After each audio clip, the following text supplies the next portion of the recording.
Muy buenas chicos, mirad, estamos en el tema del suelo, el tema 3 de esta segunda evaluación y en el primer punto vamos a analizar la composición y las características. Lo primero que tenemos que indicar es qué es el suelo. El suelo es la fina capa superficial donde viven vegetales, donde se forma la materia mineral, el aire, o bueno, que está formado por la materia mineral, el aire, el agua y la materia orgánica. Ese es el suelo.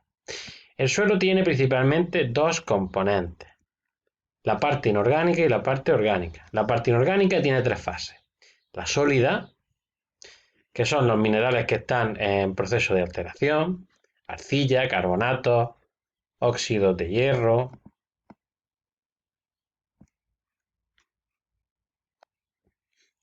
hidróxidos de hierro, óxidos, cloruro, sulfato, que son el esqueleto del suelo. Una fase líquida, que son el agua y los iones disueltos, que sirven de nutrientes. Y una fase gaseosa, que son los gases atmosféricos y los gases desprendidos de la actividad biológica de los seres vivos, el oxígeno y el CO2. La fase líquida y gaseosa ocupan los poros del suelo. Si todos los poros están ocupados por agua, se encuentra encharcado el suelo, asfixiando la planta. No debe de estar todo el suelo ocupado por agua porque si no las plantas no pueden sobrevivir. Luego tenemos una fase orgánica, en la que están los seres vivos, vegetales, microfauna, microorganismos, restos orgánicos, son restos principalmente vegetales, y luego compuestos húmicos, que son sustancias derivadas de la descomposición de los restos orgánicos. Todo esto es la materia orgánica. Vamos a pasar a hablar del proceso de humificación y mineralización del suelo. Primero vamos a hablar del proceso de mineralización. El proceso de mineralización es la descomposición de los restos vegetales, del suelo principalmente, y de otra materia orgánica, transformándose en materia inorgánica. Ese sería el proceso. Y lo llevan a cabo una serie de bacterias y hongos principalmente. Los productos que se originan son agua, CO2, NH4, metano y otras sales, que pueden encontrarse en disolución o pueden estar formando parte de la fracción sólida. A estos organismos, las bacterias y los hongos, hay otros organismos que les ayudan, como son protozoos, arácnidos, gusanos, que lo que hacen es fragmentar y disgregar el material del suelo, favoreciendo pues, que trabajen las bacterias y los hongos. Estos se denominan detritívoros. Ahora bien, los restos orgánicos no se mineralizan de golpe ni directamente, sino que se van transformando poco a poco en compuestos más sencillos, compuestos orgánicos más sencillos. Ese es el proceso de humificación, hasta finalmente convertirse en moléculas inorgánicas. El conjunto de compuestos húmicos forma el humus del suelo. O sea, esto es un paso previo a como decimos, a la mineralización. Hay dos tipos de humus: el humus joven y el humus elaborado. El humus joven son restos parcialmente descompuestos. Es lo primero, el primer material que empieza a descomponerse. Y el humus elaborado es cuando ya se han descompuesto del todo. Están ya preparados, presentan un color negro, ¿vale? Y se denominan ácidos húmicos y ya están preparados para mineralizarse y transformarse en materia inorgánica. El proceso de mineralización es fundamental para que se recicle la materia orgánica del suelo, transformándose en inorgánica. Es vital. En zonas con climas ecuatoriales, la temperatura y la humedad hacen que los procesos de mineralización sean muy intensos. Entonces los suelos van a ser pobres en humus porque se ha mineralizado todo muy rápido. Sin embargo, en climas fríos, la mineralización es poco intensa y la vegetación puede ser abundante, acumulándose mayor cantidad de humus en el suelo. Este esquema ilustra muy bien qué es la humificación y la mineralización. Vamos a pasar a analizar las características físicas del suelo. La primera es la textura. Es la distribución o las diferentes proporciones en las que se encuentran las partículas sólidas de diferentes tamaños. ¿Vale? La distribución de las partículas sólidas. Puede haber materiales gruesos, entre los que se encuentra la roca madre, o poco meteorizados, que se han roto poco, materiales medianos de tipo arena y materiales finos de tipo arcilla y limo. Pues todo esto forma la textura.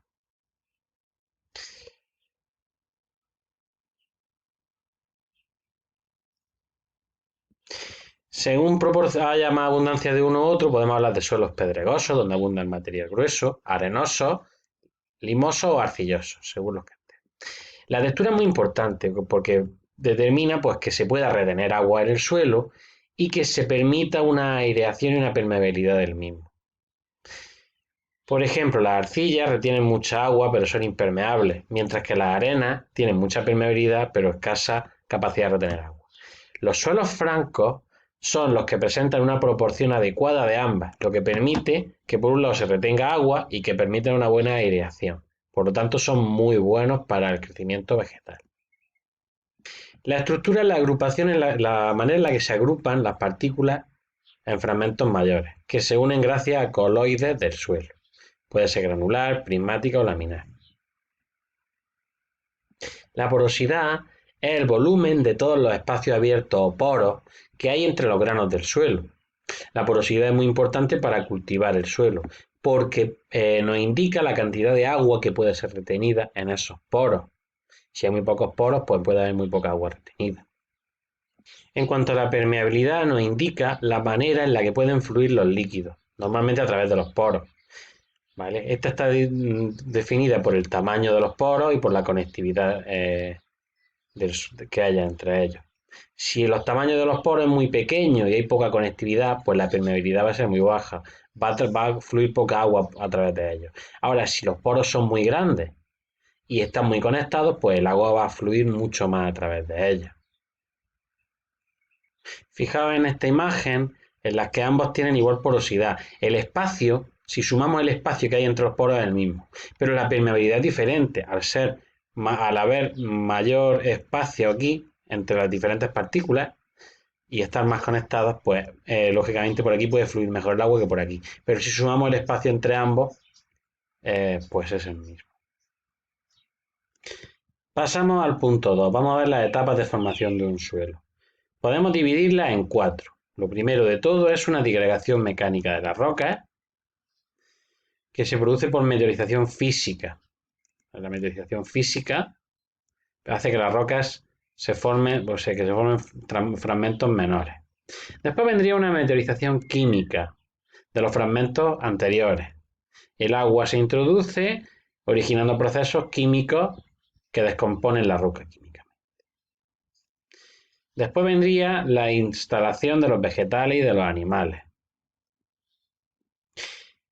que con sus procesos vitales pues incorporan sustancias o producen sustancias que producen la meteorización de los minerales. Sigue el suelo meteorizándose.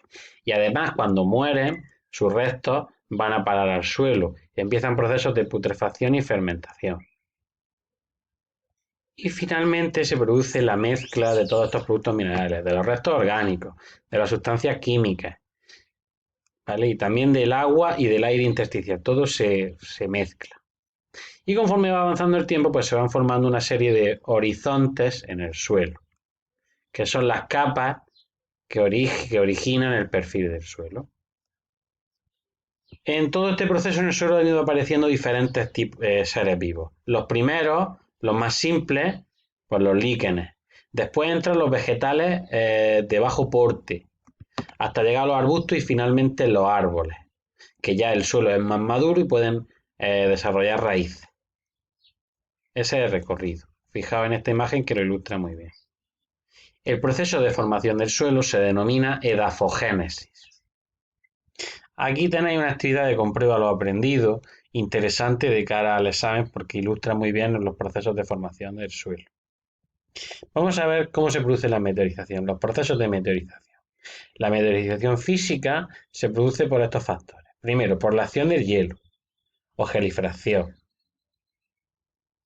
que ocupa las fracturas de la roca y hace que se hiele el suelo y por lo tanto al aumentar la helada pues se van formando fracturas. La temperatura, la termoclasticidad, los cambios bruscos de temperatura originan también contracciones en las rocas y dilataciones. La descompresividad, esta lo que hace es que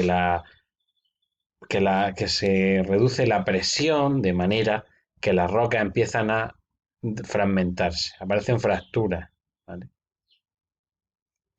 Y finalmente tendríamos la acción de los seres vivos, la bioclasticidad. Los seres vivos empiezan a fragmentar también las rocas debido al crecimiento de raíces o a la excavación de galerías por animales. Por otro lado, tenemos la meteorización química, que origina cambios químicos en las rocas, debido pues, a diferentes componentes, el oxígeno, el dióxido de carbono, el agua, dándose una serie de reacciones químicas, que también hacen que la roca pierda coherencia y se fracture, se desmorone. ¿Cuáles son los principales? Bueno, pues lo primero, el agua es el principal causante de todos estos procesos. Pero existen diversos tipos, ¿vale? La oxidación. El oxígeno disuelto en el agua reacciona con los minerales, especialmente con el hierro, y forma óxido. Así se forma una capa de color rojo amarillento. La hidrólisis. Reacción en la que el agua y algunos minerales lo que hacen es, pues lo que hace el agua es alterar esos minerales, formándose nuevos minerales. ¿Vale? Se altera la red cristalina y se forman nuevos minerales. La acción del agua altera los minerales y forma nuevos minerales. Hidratación. Las moléculas de agua lo que hacen es normalmente introducirse en la red cristalina de algunos minerales, haciendo que aumenten de volumen y haciendo que sea más fácil que se erosionen. Disolución.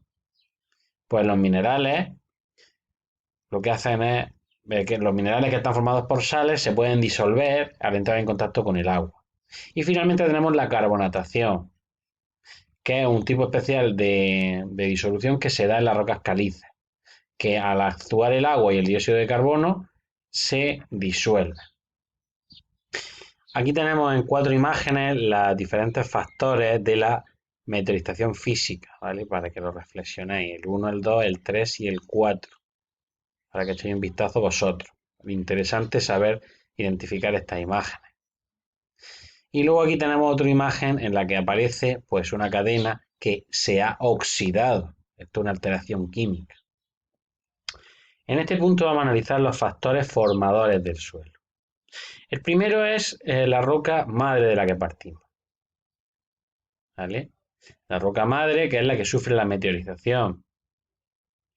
Es muy importante la textura que tenga, pues esta va a condicionar pues, la porosidad, la permeabilidad y la granulometría del suelo. Esto es muy importante. Otro factor clave es el tiempo, ya que el tiempo debe ser suficiente para que se origine un espesor de suelo y unas capas. Según el tiempo, tenemos suelos maduros, en los que ha habido diferente tiempo para que se forme un perfil de suelo, y suelos jóvenes, suelos poco desarrollados porque ha pasado poco tiempo.